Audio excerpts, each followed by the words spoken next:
everyone, welcome back to my YouTube channel. So let me get started with the story of why I'm making this video. So we just got done with the central nervous system in my syllabus and I realized that everything only makes sense at the end of the syllabus because there's so many connections, so many different things happening that you lose track of what exactly is happening and you're very confused when you read that particular topic for the first time.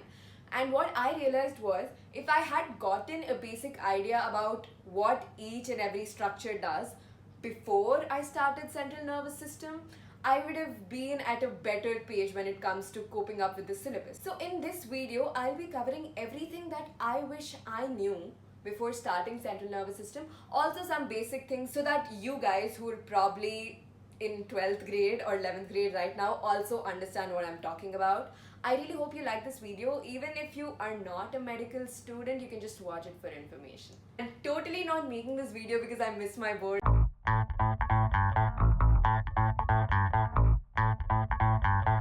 Let's start with the basics that we're taught in school, or probably the basics that you might be knowing. First of all, they're probably sensory receptors. Okay, so these receptors are there all around the body. They carry sensory impulses of pain, temperature, touch, proprioception, etc. Now proprioception is basically the position sense of our body, which is very important to maintain the balance of our body if you think about it. So this is the sensory receptors, and from your previous knowledge you know that this is going to send impulses to what you know as the spinal cord. Now from the spinal cord, it's a direct continuation to the brainstem. This brainstem now has three parts, which is midbrain, pons and medulla. They have their own functions and they're a really important component of our brain and our central nervous system because they control respiratory activities, vomiting, etc. And they also contain all the nuclei for the cranial nerves. I'll explain what exactly nuclei and cranial nerves are, so don't get scared. Okay, this is the brainstem, and finally you know that this reaches the cerebral cortex or the cerebrum, where stuff is integrated, information is interpreted, etc. And all of this comes back to the spinal cord, from where you get the motor output. So I think this is the basic knowledge that you have. Now let me introduce to you a few more structures that are involved in the central nervous system that you might get confused. The first one being thalamus. Now this thalamus is basically a relay center for all the sensory impulses in the body. What I mean by relay center is that, you know, these sensory receptors, they send in their sensory neurons to the spinal cord, the brainstem. Now these sensory neurons, they go and relay on specific nuclei of the thalamus. Now let me explain to you what a nuclei is. Nuclei is basically an aggregation of cell bodies. You know, a neuron has a cell body and an axon. Now, this can be of two different types. These cell body aggregations outside the central nervous system are known as ganglia, and the cell body aggregations inside the central nervous system, that is inside the spinal cord and inside the brain, are known as nuclei. So these sensory impulses, they terminate at different nuclei on the thalamus. I just realized this is a permanent marker. Oh. Now after the sensory impulses relay in the sense their axons project into the nuclei or the cell bodies of the thalamic nuclei, these then go to the cerebral cortex again. And cerebral cortex, the basic function of cerebral cortex is the interpretation of the signal, planning the movement that needs to be done according to this signal, etc. Now let me introduce another structure to you, the basal ganglia. They're given the term basal ganglia because if you take a cross section of the cerebrum, this is one cerebral hemisphere. So cerebral hemisphere, what exactly happens is, the outside part is grey matter in the sense cell bodies, and the inside part is white matter, which is the myelinated nerve fibers. And if you want more details about this, you can probably check out my other videos on the nervous system, or you can check out any other videos on YouTube. Up to you. Now these basal ganglia are grey matter distributed in between this white matter. And this is in the cerebral cortex, that is the cerebrum. Okay, so basic function of basal ganglia again. This basal ganglia, it receives impulses from the cerebral cortex, passes it on to the thalamus, and via thalamus it sends it back to the cerebral cortex. Now, why do you need this? It is required to control the motor movements elicited by the cerebral cortex. Suppose the cerebral cortex has planned a particular movement. So what basal ganglia does is, it gets input from the cerebral cortex with regards to what the movement is, and basal ganglia through thalamus regulates that particular movement, and it is very important to learn different motor skills. Now finally, one of the most important components of the central nervous system is the cerebellum. Okay, so the cerebellum, also known as the hindbrain, you can probably represent its connections like this. To be very fair, cerebellum is basically connected to all the components of the system, but this is the easiest way you can represent it. So what the cerebellum does is, it makes the motor movements more precise. It's more important for the balance and posture of the body.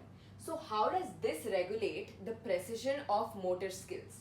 So what happens is, the cerebral cortex is sending its impulses to the brain stem, from where it's relayed onto the cerebellum. So what happens is, the motor plan, or the plan that the cerebral cortex makes for a particular movement to happen, is sent to the cerebellum. Now, the particular movement that is happening in the body, because of these proprioceptive senses from the sensory receptors, is sent to the cerebellum too.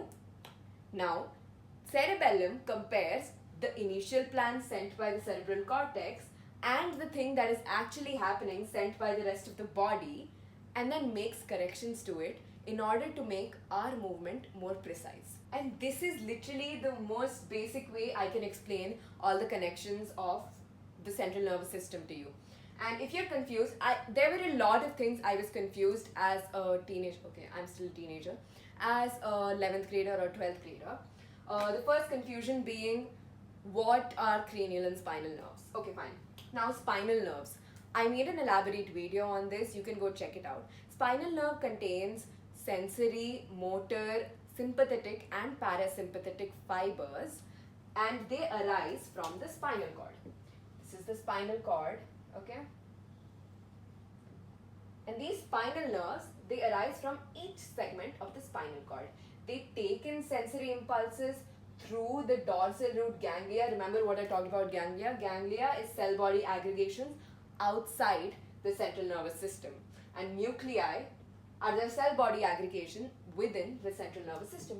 So these sensory impulses go here, either they form the reflex arc and go back through the motor impulse pathway, or they form ascending tracts that go towards the spinal cord and brainstem. Most of the times it forms the ascending tracts. Now, the descending tracts that come from the brainstem as motor output, they end on these anterior motor horn cells. For you to understand this better, it's important that you watch my previous spinal nerve video.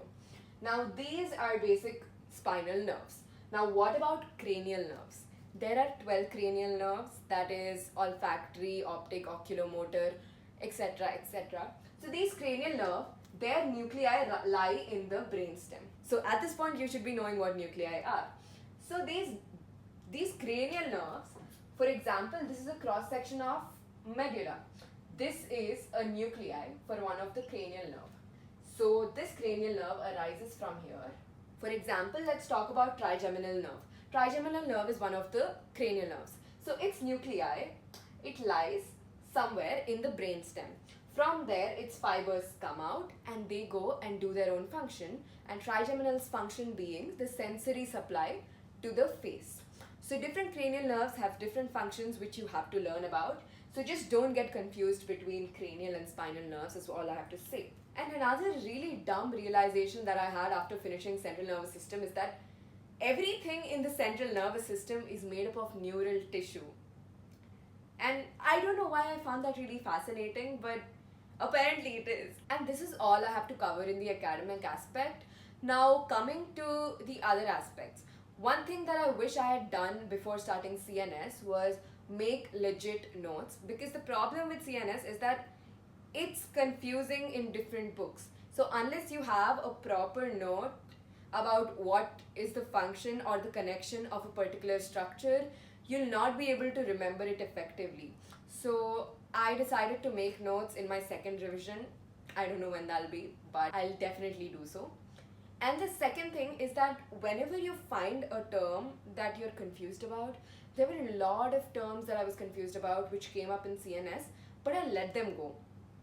In my first revision, I realized that I'm supposed to Google them and find out their meaning so that I get the concept even better.